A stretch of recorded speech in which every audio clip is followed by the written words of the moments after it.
Tri-State. This is KHQA Sports. It is going to be incredibly easy this fall to get caught up in all the offensive firepower and stuffed stat sheets we see at Poore Stadium. But I'd argue the biggest takeaway from the Pirates' Week 1 win over MICDS was just how good the connective tissue is beyond the big names on that defense.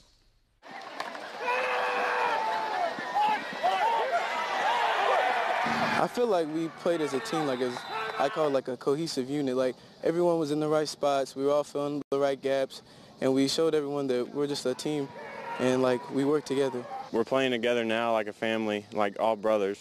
Oh yeah, I love playing with my team. I feel like we're more of a family type oriented team, and like when it comes to the hits, my teammates just set them up and I try to knock them down. The defensive effort was tremendous. 5 fumbles, three turnovers, and we still only gave up 9 points. That's a great defensive effort. We held them out once, first and goal on the 2, so hats off to them, but we've got to have that same kind of effort, and this is going to be a monumental task because they're going to run the ball, they're going to eat the clock, they're going to make sure they keep the ball out of our hands, so we've got to be ready to put them in 2nd and long and 3rd and long, and then pin our ears back and get the ball back in our hands. This is not your big brother's Alliance. The Crusaders hit America's hometown coming off a rare loss to Nixa, albeit one earned without the services of their star quarterback. Moreover, the Satyrs also have a new coach and a new wing T offense in place of its once potent spread. Looking at Elias, they're us with a different look. They're option team, they're a midline dive option.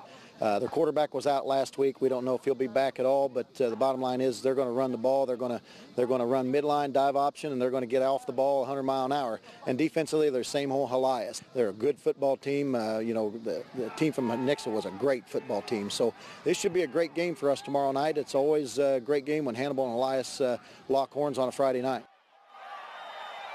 Let's talk some softball tonight. Atlanta, a winner over Marion County. Canton improves to 2-0 on the season. Hannibal, no match for Boonville tonight, losing by 9. Scotland County shut down by Dana Flanagan, who had 15 strikeouts in that game and an RBI double. Have a night, Miss Dana. And also, Shelby, a winner over Brookfield. Caitlyn Poore with your game-winning RBI. QND and Canton in soccer today. Colin Lubert standing on his head in the first half for the Tigers in net. A couple of point-blank saves, but QND's offense just too potent in this one. Start you off with some Cole Hayes. He has been a fire early on. Nice cross right there from Aubrey Reese. The one-timer goes down, and not even Colin Lubert could save that. More from Lubert, though. Again, another point-blank, wonderful save from the Canton Tiger keeper right here. But just too much later is Aubrey Reese going to score a pair of goals and had 3 assists in this one. Here comes one just cleaning up in the scrum in front of the net right there. 3-0 for QND at the end of the first half. The Raiders go on to win despite a game effort from Canton. 7-0 was your final. Also tonight, Beardstown, a winner big time over Canton, Illinois, 9-0. Murphy Domitian in that ball game with your hat trick. Quincy High debuting in volleyball tonight. The Blue Devils crowd super hyped up. These young men certainly brought it tonight. Did a nice rendition of Vanilla Ice tonight as well. They were good. Pick it up early in this one. Jordan Holtmeyer with a nice kill right here. Then check out Lauren Schnock into the standard. What a hustle play for her. And that sets up Malia Blakemore, who throws down. The setter doing it nicely right there. How about this? Heck of a deal, ain't it? Sydney Heck going up to get down to the biggest deliveries in game number 2, which Quincy High lost after winning the first game. Came courtesy of Allison Sparrow, almost back-to-back as she brought the thunder in this one. Turned out to be a wonderful match, but in the end, Quincy High pulls away, winning 25-18, 20-25, 31-29 in a thriller tonight. Yeah, Allison Sparrow can flat go up and get it. Meanwhile, Southeastern debuting tonight against Pittsfield. What a debut it was for them, and it didn't take long for our first Colby McClellan kill, and it was vicious, as most of them are. Abby Lance going to do some things as well. She is unrequited in her quest for a kill, but how about Maddie Ramsey?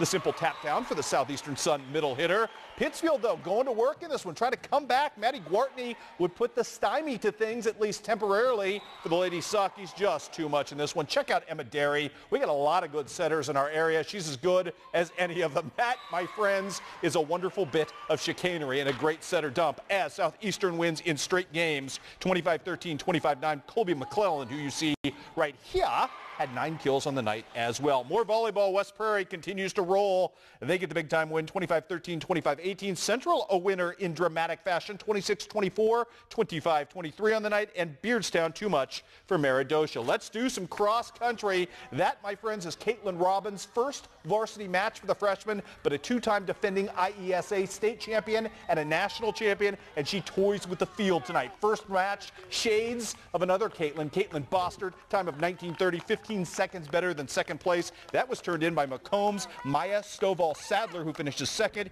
Unity's Megan Adams would come in third, and then Quincy Notre Dame with the 4th, 5th place finishes here of Ella Barrowman and Sarah Lewis crossing the line right here. Liberty wins on the girls' side as a team. They are state ranked number 5 or 6 in the state, depending upon who you listen to. Liberty with 35 points, Macomb with 49. On the boys' side tonight, Liberty the favored team as well, 19th in the state coming in, and they got a heck of an effort off the top from their leader, Mr. Lucas Boer, in a time of 17:01, good for first place by 17 clear seconds. That's an impressive running of the race. West Hancock's Dalton Ellingbo, and with the last name Ellingbo, you know he can run cross country. Second, Macomb's Zach Zanley comes in third, and then it's all the Liberty guys, Tate, Wade, and Cook, as Liberty wins with a team score of 36. West Hancock second with a 47. Macomb comes in third on the boys' side with a 67. 2 other scores to pass along before we get it done tonight. Palmyra in tennis improves to 2-2 on the season, beating Hannibal tonight by the score of 8-1. And in golf today, Quincy High School too much for Macomb and Pittsfield at Westview. Cooper Larson comes in as your medalist with a 38 today, 1 stroke better than his teammate TJ Wensing. Coming up tomorrow night, we do sports final for real. All 3 states involved will be in all 3 of them. Who knows how many games we'll have.